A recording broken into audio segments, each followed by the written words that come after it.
What's up, Toledo? This is Nate Hicks, and this is my exclusive interview with the 419 Grind. This is another 419 Grind exclusive. Hit the pause button right now and press rewind. Things replay in my mind about 1,000 times. Every red flag you show me is flying high. You got the wrong one. I'm so messed up in my head I can't be sure. You might say insecure, I say trust issues. Now I'm moving different, say I'm acting new. You got the wrong one. You got me, and I can't help but wonder where would I be if I treated you different from the start. I was actually born and raised in Atlanta, Georgia. I moved to Toledo about 10 years ago, maybe a little bit over now, and I stayed on Kevin Place with my grandmother, and my grandfather, and all 9 of my siblings, and my parents, and a few cousins as well.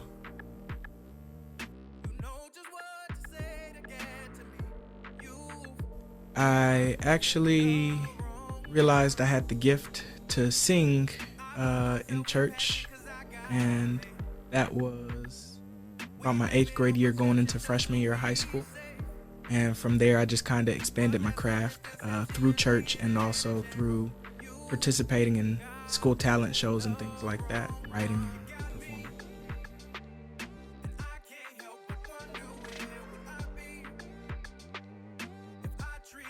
Mainly, I've written about relationships and things like that, but I also have pieces that are more conscious and show a deeper side of me.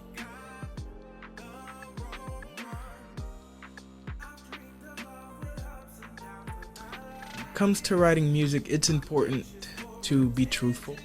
In my opinion, I could write a song about anything that I haven't experienced, but I think it would be much more meaningful and much more impactful if I write about things that I actually have experienced.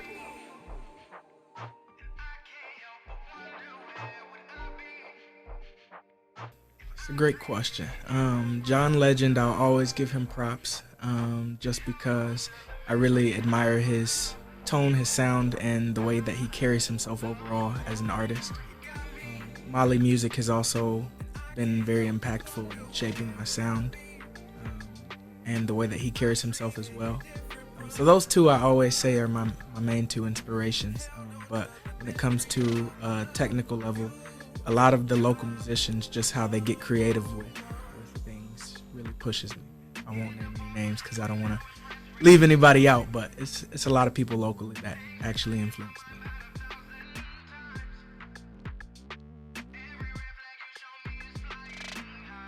Okay, I should start off locally first. I'm gonna do that. Artist-wise, I like Anitra Burton. I just admire watching her do her thing as a performer, as a writer, a singer.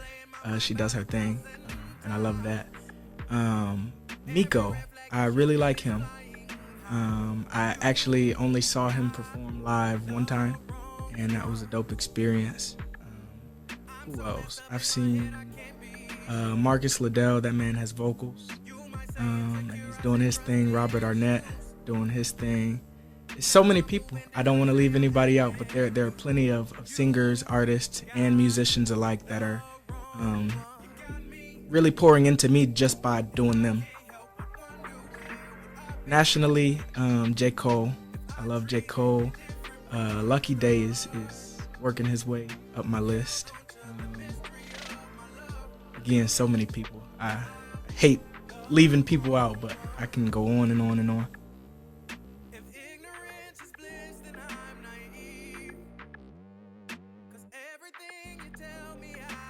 Okay. As an artist, I feel like wanting to support yourself off of your art is probably going to be one of the toughest parts of the journey. I would love to be able to support myself based off of my art alone, and then to be able to give back. that way, but life doesn't work like that. You kind of have to establish yourself and your streams of income beforehand. So right now, that's the struggle that I'm in right now. I was doing mental and behavioral health at first to kind of give back, but it was draining me. So now I'm pouring into myself and figuring out how to make ends meet while also still keeping the same passion and same drive for my art.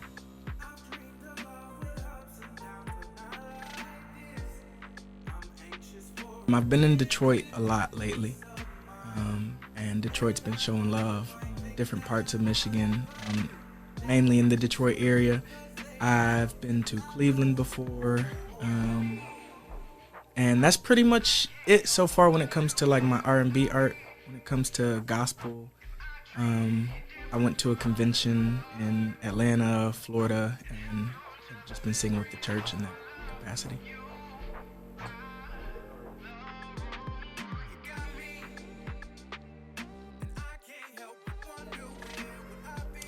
J. Cole, absolutely. I feel like we can just create a banger, and that can speak to lots of people. I've worked with this guy Xavier 2 times out of Chicago. He just dropped his project, and he featured me on it. I've also already worked with a few local artists, and I should mention them. Philip, his artist name is I Am For Real. I've done 2 features with him. I did a feature with Shelby Faulkner, or Poetess is her artist name. Yeah.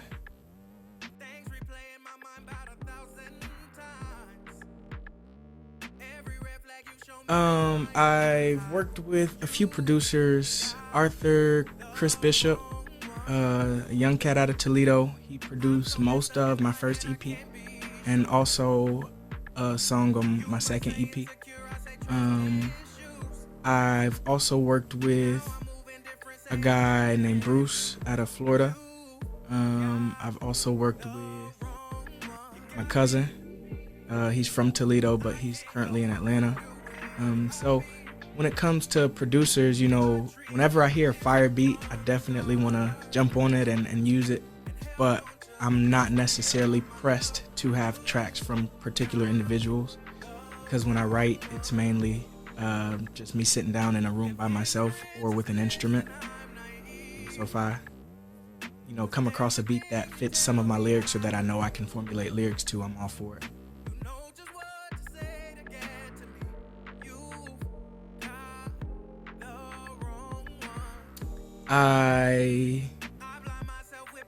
If I hear a beat that I like, I'll just let it marinate and let it talk to me. And whatever the beat says do, I'll do. And I definitely take my time, because I want everything to be perfect, because I'm a perfectionist when it comes to the process. If I'm in my feelings and I know that I can write a song, or at least get those feelings out on paper, I would love to sit down and do that. Lately, I've been kind of in a rut, but a while ago and moving into the future, I would like to continue to just let those feelings flow out on paper, and I guess be my therapy that way.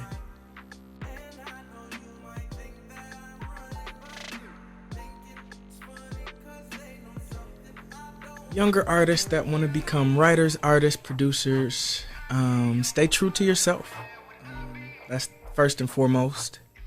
Learn what it is that you want out of life, what you want out of your art, because when it comes to like getting around those other creative individuals, everybody has their own vision for their own craft, and sometimes it's easy for all those visions to kind of get muddied together. So just have your own distinct vision written down and stay true to yourself in that sense. And I would also say create your own space. I struggle with that. I just kind of adapt, and I'm learning to not shrink myself in the presence of other people, but to just be great by myself, and not necessarily by myself, but in my own space that nobody can come and take away from me.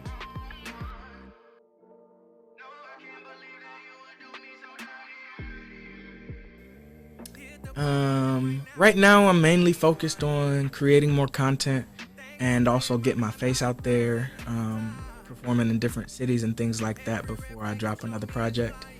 I've been struggling with the marketing piece, so I want to have a solid plan put together before I drop my next project, but I have no idea what the next actual project is. I have projects written and not recorded yet, but we're getting there. It's just a matter of what makes sense when the time is right.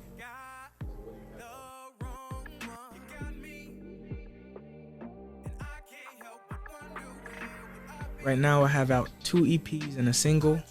Road Trips was my first EP, released in 2019. Intentions was my second EP, released July of 2020. And I have The Way That I Want You out right now. And of course those features that I did.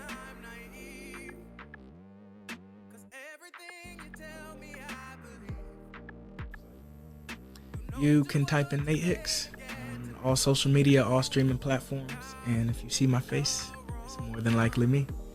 Yeah, I just like to keep things simple. My name is my name.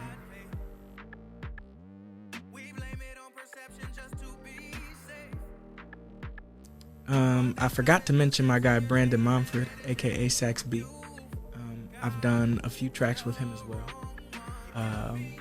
And he's doing amazing things on tour. He's gone on tour with the 85 in South podcast. And he's just putting out music and always working and grinding. So I appreciate him. I appreciate the love, the support from my city. I personally feel like I don't acknowledge that enough because a lot of times I do get down on myself and struggle to acknowledge even the good that I'm doing in my own life. So when it comes to acknowledging other people, I definitely want to get better at giving those props. There have been plenty of people that have supported me financially, words of encouragement, whatever the case may be. So I appreciate you guys, my family, Toledo, everybody. Love you guys.